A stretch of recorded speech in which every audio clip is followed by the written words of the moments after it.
Hey everybody, Matt here again. Thanks for watching this video. I'm going to try to make a little informational kind of thing to help with a really common NC1 Miata problem. So that's cars 2006 through 2008. They have this common issue where basically the wiring pigtails coming from the wiring harness that go to the coil packs, the wiring gets really brittle inside over time and can develop cracks, and it starts to cause all these running issues. Missing on certain cylinders, not intermittently, things like that, or sometimes it just fails altogether and you won't get that cylinder at all. They fixed this for 2009 plus, but everybody, especially with the 2006 or 2007, you're going to deal with it. I think the 2008s might be a little better, but no matter what, you're going to deal with it if you have an early car that's a little higher miles. So what I'm going to do today is show you guys how to change the coil pigtails. I've already done one, and I'll kind of show it right here. Okay, so this is what the new one looks like. It's not pretty. It'll never be pretty. Even the stock ones really weren't very pretty. This is literally how it comes from the factory.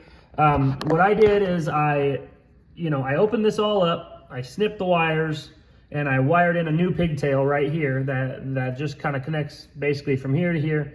That should alleviate my missing problems. I noticed a bunch of issues start at the tail of the Dragon where my mid-range would really break up and didn't make any sense. Flashback. It's breaking up. End of flashback. And as far as I can tell, it's from these coil issues. So what I'm going to show you guys doing is this one. I'm going to undo it from the coil pack. I'm going to pull it out, unwrap it, and wire in a new pigtail, and I'll show you the process. Okay, so I'm just using these little side cutters here for basically for this old electrical tape. As you can see, you have to kind of cut the electrical tape off here. Ideally, you'd be able to unwrap it, but this electrical tape's so old and brittle from lots of exposure to heat that it's all really hard. And there's 3 layers of it, as you can see kind of right there, maybe. I don't know if you can see it, but there's 3 layers of it all the way down, so it's really thick and hard. I'm gonna leave that in the video. And you have to cut it, basically. So I'm trying to be real careful not to cut any of the wiring as I strip all this tape down. Now that we have this whole pigtail unwrapped of electrical tape, you can see there's an original splice from Mazda that I don't know why they put it here, but it's kind of gross and kind of just doesn't look very nice. And then, so you've got 3 wires coming off of this connector. This is the new connector. You can see there's 3 wires. Basically, you just have to go one at a time, all 3 wires. You have to you have to do a butt connector and then heat shrink it down and then rewrap this whole pigtail. So what I'm gonna do essentially is I'm gonna start with this one because it seemed to work well last time. I'm gonna put a butt connector right about there to the new pigtail, and then I'm gonna wrap this one back down under like it came and then wrap it all up, and then I'm gonna do butt connector right about here with the new pigtail on each wire. So there'll be 3 new butt connectors connecting this pigtail to the main engine harness.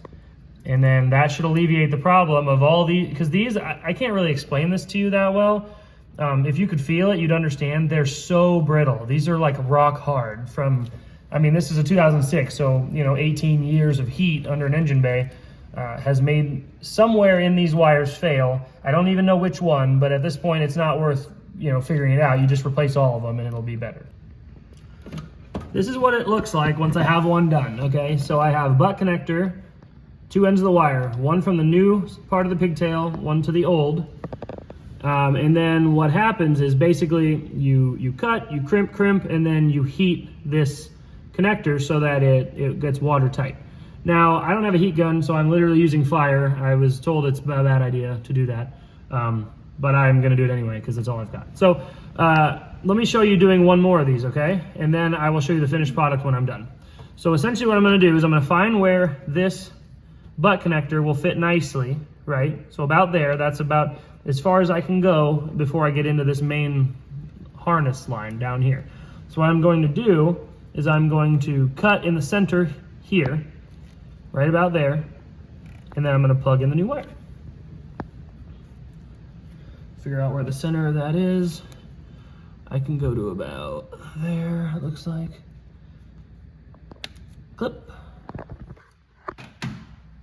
This was really scary, by the way, yesterday when I was doing this for the first time. I had never done wiring, and I don't really enjoy this very much. Well, I don't know. Actually, I kind of do enjoy it now that I'm learning it, but I didn't at first. I'll find the right size. This one I believe is a 16. Oh wait, I don't have to strip that one. Never mind. Derp, derp, derp. What am I doing?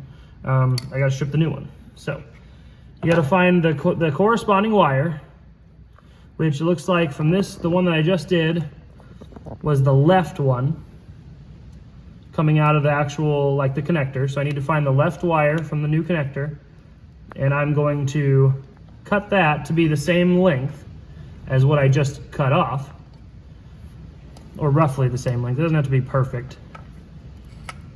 So I'm going to cut about right here.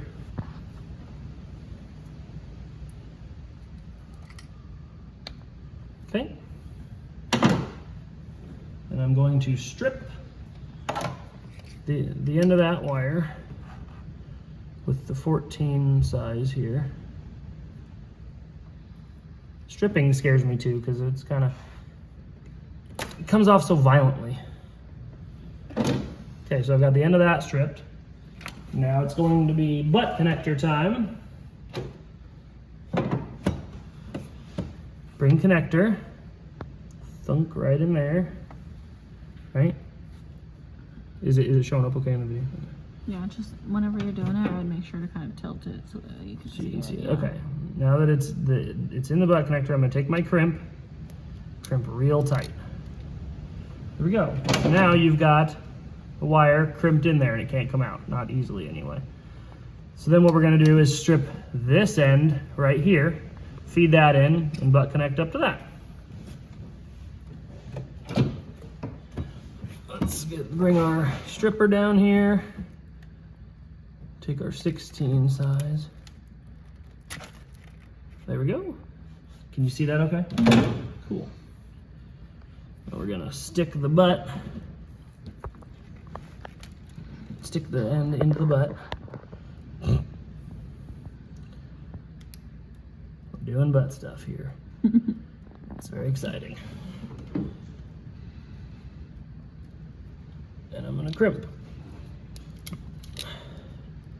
I'm gonna crimp again in the center just for good measure. Oh, I gotta let it come all the way back out. I wanted to also mention that this right here, this little tool I've got, I bought this on Amazon and it's really nice actually. I found reviews on there that seemed to make it seem like it was gonna be nice, but it has each different size of crimps and makes this like super easy to do. So I've never done wiring, but it feels pretty easy to do. So we've got that now, and you know, it's interesting. So, oh shit, I did measure the wrong one. Balls, I measured the wrong one. That's good. You guys just watched me screw up. I hope you enjoyed that bit of content.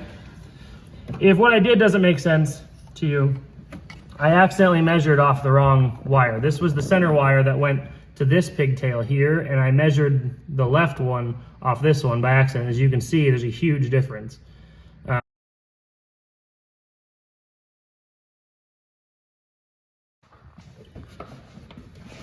So this is what it should look like when you're done with one of them. You've got butt connector, butt connector, butt connector on all three wires coming off of the coil. And then what we're gonna do is tape this one together like it originally was. And then we're gonna tape around all of them. And then we're gonna kind of, it's just gonna end up looking like this, essentially, is what I'm trying to point out here. And it's not pretty, it's never going to look that pretty, but it's going to be functional. I already started the car, this works, so I have you know, spark and everything going to the car. And now I have to do the other two. And there you have it, now we've got two of them done. This is the one we were just working on, as you can see. And I've got those last two to go. This one will be easy, just like this one was.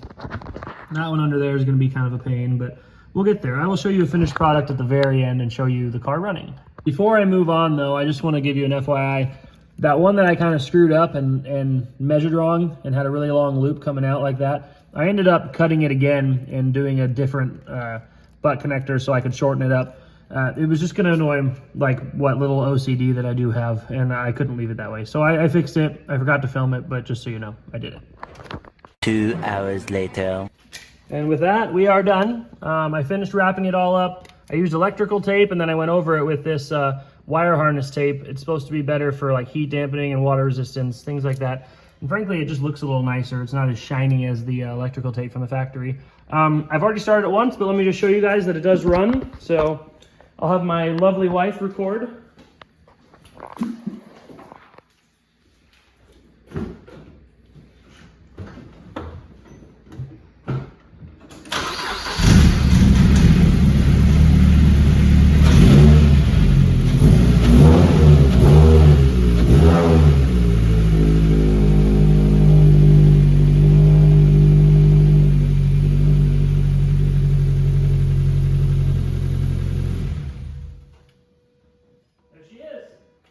I hope you guys found this to be an interesting or helpful video somehow.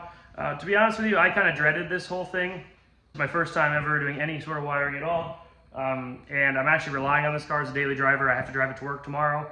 So it just kind of scared me a little bit that I'd screw something up and be out in my car for a bit. But it worked. Hopefully this will help as kind of a resource for other people just to see what they're working with. I'm by no means a great wiring person, so if you saw something you thought was stupid and don't like, feel free to tell me about it, but I don't really know what I'm doing. So this was, you know, I'm just trying to help here. Don't like shoot the messenger, okay? I appreciate you watching, and I'll see you in the next video. Peace out and stay shifty.